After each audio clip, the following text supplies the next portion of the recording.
같이 보실 말씀은 출애굽기 29장 38절로 46절까지의 말씀입니다. 한 목소리로 말씀 합독하시겠습니다. 내가 제단 위에 드릴 것은 이러하니라. 매일 1년 된 어린 양 2마리니 한 어린 양은 아침에 드리고 한 어린 양은 저녁에 드릴지며 한 어린 양의 고운 밀가루 10분의 1 에바와 찌은 기름 4분의 1 흰을 더하고 또 전제로 포도주 4분의 1 흰을 더할지며 한 어린 양은 저녁 때에 드리되 아침에 한 것처럼 소제와 전제를 그것과 함께 드려 향기로운 냄새가 되게 하여 여호와께 화제로 삼을지니 이는 너희가 대대로 여호와 앞 회막문에서 늘 드릴 번제라. 내가 거기서 너희와 만나고 내게 말하리라. 내가 거기서 이스라엘 자손을 만나리니 내 영광으로 말미암아 회막이 거룩하게 될지라. 내가 그 회막과 제단을 거룩하게 하며 아론과 그의 아들들도 거룩하게 하여 내게 제사장 직분을 행하게 하며 내가 이스라엘 자손 중에 거하여 그들의 하나님이 되리니 그들은 내가 그들의 하나님 여호와로서 그들 중에 거하려고 그들을 애굽 땅에서 인도하여 낸 줄을 알리라. 나는 그들의 하나님 여호와니라. 아멘. 할렐루야. 오늘도 예배의 자리 가운데 모이신 성도님들 주님의 이름으로 환영하고 축복합니다. 같이 나눌 말씀의 제목은 날마다 드리는 제사 가운데 임하는 은혜라는 말씀의 제목 가운데서 같이 하나님의 말씀 가운데에 결단하도록 하겠습니다. 현대 사회는 도파민이라는 표현을 씁니다. 이 도파민이라는 것이 자극적인 것을 요구해요. 왜냐하면 우리의 일상이 너무나 반복적이고 이 반복적인 것 가운데에서 지루하다라고 여겨지기 때문에 내가 평상시에 막 할 수 없었던 것들을 대신 취해주는 이런 것들 가운데에 도파민을 느끼고 더 매료되어 더 자극적인 것을 찾는 것이 현대 사회의 실상이에요. 근데 이 모습이 지금 우리가 신앙생활하고 있는 이 자리 가운데도 침투하고 있다는 것을 우리가 생각해 봐야 됩니다. 하나님의 말씀, 우리가 모태신앙으로부터 신앙생활을 하였다면은 우리의 신앙의 연수들이 점점 더 차 나갈수록 우리의 삶 가운데에서 하나님의 말씀이 이 신구약 말씀을 다 한 번씩은 다 들어봤기 때문에 이 말씀이 이 말씀 같고 저 말씀이 저 말씀 같고 오죽하면 본문 말씀만 읽어도 오늘 무슨 얘기를 하겠구나라고 생각하면서 그냥 저런 모습으로 지나가야겠구나라고 생각하는 경우들이 참 많다라고 표현들을 합니다. 자극적인 것을 요구하는 이 시대에 우리의 신앙 역시 자극적인 것을 무엇인가 확실한 응답이 확확 받고 직통계시라고도 표현을 하는데요. 내가 기도하면 즉각적으로 응답을 받는다라고 말하는 위험한 발언을 하는 분들도 참 많이 보았습니다. 주님께서 우리에게 원하시는 것은 이런 도파민적인 것들, 나의 순간의 이 자극적인 것들을 확확 채워줘서 요구하는 것들을 이렇게 만족해 하는 이런 것을 원하는 것이 하나님의 뜻인가라는 것을 우리가 생각해 볼 필요가 있습니다. 우리가 어제도 말씀을 나눴지만 하나님의 말씀은 어찌 보면 너무나 반복적인 말씀들을 우리에게 더하여 주십니다. 우리에게 주시는 이 말씀을 통하여 우리가 얻어야 될 교훈이 무엇이 있을까요? 이 세상의 관점처럼 새로운 것을 계속하여 하나님의 말씀이 신구약 이 66권의 말씀이 아니라 더 많은 것들이 계속하여 내게 주어져야 되는가라는 것을 우리가 생각해 볼 필요가 있습니다. 하나님은 반복이 이와 같이 지루한 것이 아니라 강조하시는 것이다라는 것을 우리에게 말씀하세요. 그렇기 때문에 오늘 말씀을 보시게 되면은 아침 저녁으로 주님 앞에 예배 올려드리라라는 것을 말씀하십니다. 왜 이와 같이 두 번의 제사를 드려야 되는가라는 것을 우리가 생각해 볼 필요가 있어요. 아침에 제사를 드리는 이유, 하나님의 은혜로 삶을 시작해 하심에 감사드립니다. 또 이 저녁에 이와 같이 제사를 드리는 이유, 하루도 하나님 안에 은혜 가운데에 마무리되어질 수 있음에 감사드립니다라는 고백을 가지고 나아갔던 것이 이들의 모습이에요. 하나님께서 이와 같이 제사를 드리라고 말씀하십니다. 주님께서 말씀하시는 이 말씀들은 이제 우리에게도 동일하게 적용되어져요. 계속하여 이렇게 반복적인 말씀을 왜 주시는 것일까? 그만큼 하나님께서 우리에게 원하시는 것은 중심을 주 앞에 온전히 내어드리는 믿음의 제단, 이 믿음의 제단을 쌓는 예배자들이 우리들의 모습이 되기를 원하시기 때문입니다. 하나님께서 이와 같이 예배 드리라고 하는 이유는 우리의 정체성이 무엇인가, 우리의 소속이 어디에 속하여져 있는가, 이것을 바로 깨달아 우리가 이 악한 세대를 쫓는 것이 아니라 이 시대의 모습이 너무나 화려하고 좋아 보여서 이것을 쫓는 자들이 아닌, 하나님의 말씀은 불변하다, 하나님의 말씀은 영원하다, 이 불변하신 말씀을 붙들고 우리가 믿음의 자리로 나와야 된다는 것을 주께서 우리에게 말씀해 주시고 있습니다.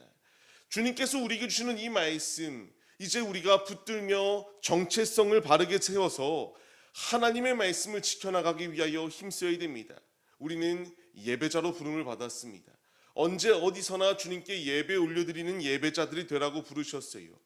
우리가 천국에 들어가는 예행 연습이다라고 표현을 하는데, 이 모든 예행 연습은 내가 주님 나라 들어갔을 때에 항상 언제나 우리가 주님을 찬양하는 그 자리 가운데 있기 위한 연습들을 하는 자리입니다. 우리가 주께서 우리에게 주시는 말씀 가운데 반응하여서 아침과 저녁으로 주 앞에 예배 올려드리라, 우리의 온 중심을 주님께 내어드려서 주님을 온전히 기쁘시게 해드리는 믿음의 예배자들의 모습이 되시기를 바랍니다. 이와 같이 말씀하심의 이유가 무엇이겠습니까? 하나님으로 우리는 산다라고 하는 고백이 있기 때문 아니겠습니까? 그렇기 때문에 우리는 베드로전서 2장 5절 말씀을 마음에 새겨야 됩니다. 하나님께서 이와 같이 우리를 신령한 집으로 세워주세요. 예수 안에서 우리가 신령한 제사를 드리는 거룩한 제사장들이 되어라 라는 것을 말씀하십니다. 우리가 이 믿음의 자리로 나아가기 위하여 힘써야 됩니다. 주께 이와 같이 진실한 예배를 올려드릴 때에 주님께서 우리를 만나주신다라는 것을 분명히 말씀하세요. 늘 우리가 드려야 될 번제이다라고 말씀하시거든요. 우리가 이와 같이 대대로 늘 지켜야 될 하나님께 드리는 예배에 이와 같이 말씀에 순종하여 예배를 드릴 때에 주님께서 만나시고 말하여 주시겠다라는 것을 분명히 말씀하세요. 그렇기 때문에 몸이 건조한 자리가 아니라 우리를 만나시겠다라고 하는 이 자리 가운데서 사모함으로 주님 앞에 예배 올려드릴 수 있는 믿음의 모습이 우리에게 있어야 마땅합니다. 주 앞에 예배 올려드릴 때에 주님이 오늘 우리의 예배 가운데에 만나시고 말씀하시겠다라고 우리에게 분명하게 전하여 주고 계십니다.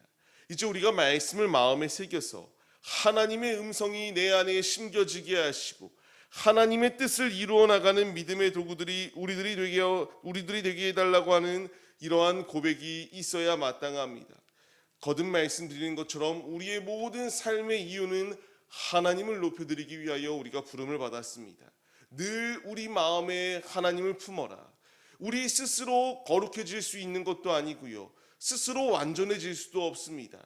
주께서 분명히 아까 42절 말씀을 통하여 말씀하시는 것처럼 주님이 우리에게 임재하여 주셔야지만이 우리가 거룩의 자리로 나아갈 수 있어요.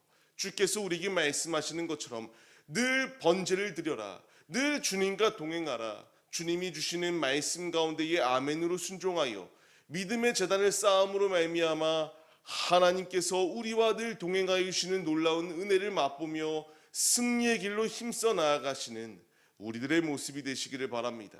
그렇기에 주님께서 계속하여 말씀하십니다. 이와 같이 믿음의 제단을 쌓고 주 앞에 예배 올려드릴 때에 우리의 하나님이 되어주시겠다라는 것을 분명히 말씀하세요. 내가 너와 함께하는 여호와 하나님이시다라는 것을 분명하게 말씀해 주십니다. 우리에게 필요한 자세가 무엇이겠습니까? 그렇기에 몸이 건조한 예배가 아니라 오늘도 나를 만나러 오신 주님, 오늘도 나에게 말씀하시는 주님, 그 음성에 귀 기울이며 주께서 오늘 나에게 주시는 음성은 무엇일까? 우리가 소망하며 믿음의 자리로 나아오는 것이 필요합니다. 우리가 모두가 다 한자리에 모여 예배 올려드려도 각자가 결단하고 느끼는 바들은 다 다릅니다. 지금 내 안에 내주하고 계시는 성령 하나님께서 우리에게 이와 같이 만나주시고 우리를 우리의 하나님이 되어주신다는 것을 분명히 말씀해 주세요. 우리는 말씀을 신뢰하며 주 앞에 나가야 됩니다. 계시록의 말씀을 보시게 되면은 누구든지 주의 음성을 듣고 문을 열게 될 때에 주님께서 우리에게 들어오셔서 우리와 함께 이와 같이 교제 나눠주신다라고 하는 이 놀라운 음성을 우리에게 더하여 주고 계세요. 거듭 말씀드리는 것처럼 그렇게 예배는 소홀히 여길 게 아니라 사모하며 나아가야 될 것입니다. 주님께서 우리를 부르십니다.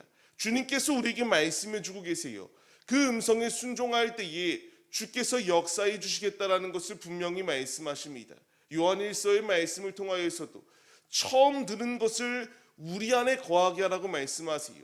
진리의 복음을 내 안에 심으며 삶을 살아낼 때에 주께서 이와 같이 우리의 아버지가 되어주시고 우리의 하나님이 되어주신다라는 것을 분명히 말씀하십니다. 우리가 이 분명한 진리의 말씀을 마음에 새기시며 주께서 우리에게 날마다 드리는 이 제사의 자리 가운데에서 사모하며 마음과 뜻과 정성을 다하여 주 앞에 나오라 라고 말씀하세요. 우리가 말씀에 반응하는 자들이 되기 위하여 힘쓰시기 바랍니다. 반복은 무미 건조함이 아니라 중요하기 때문에 주께서 강조하시는 거예요. 우리가 소유리 문답, 웨스터민스터 소유리 문답 계속하여 나누고 있는데요. 일문일답이 무엇입니까? 사람의 제일 되는 목적, 하나님을 영화롭게 하고 영원토록 그를 즐거워하는 것, 이것이 우리의 삶의 목적이다라는 사실을 말씀하십니다. 우리가 이 말씀을 마음에 새기시고 예배 시간은 주님을 만나는 시간이다. 지금 주께서 우리를 만나러 오셨습니다. 우리에게 주시는 음성이 무엇인가에 귀 기울이시며 오늘 하루의 삶을 시작할 때에 아버지께서 은혜 더하여 주셔서 우리가 이와 같이 믿음의 제단을 쌓고 주 앞에 나아갈 수 있도록 인도하심에 감사합니다. 오늘 하루도 주님 안에 넉넉히 이기고 승리하는 믿음의 제사장들이 내가 되게 하여 주옵소서라고 하는 거룩한 고백을 가지고 나가시며 또한 하루를 마무리하며 주님이 힘주셔서 이 무수히 많은 문제와 사건 사고가 있는 상황 가운데서도 주님이 지켜주셨네요. 감사합니다라는 고백을 가지고 나아갈 수 있는 믿음의 모습이 우리의 모습이 되시기를 바랍니다. 우리는 육체의 건강을 위해서 건강 보조제를 먹습니다. 우리의 영혼의 건강함을 위해서는 하나님의 말씀 외에는 없어요. 우리가 육체의 이런 건강 보조제는 다양한 것들이 있지만 내 영혼을 살릴 수 있는 것은 하나님의 말씀 외에는 없습니다. 우리가 이 분명한 사실을 잊지 마시고 주께서 우리를 이와 같이 정체성을 바르게 세워 거룩의 자리로 인도하시기 위하여 훈련의 말씀을 더하여 주십니다. 우리가 아멘으로 순종하며 나아가 그리스도의 좋은 병사로 세워져 오늘 하루도 주 안에 온전히 승리하시는 믿음의 군사들, 믿음의 제사장들이 우리 모두의 모습이 되시기를 주님의 이름으로 간절히 축원합니다.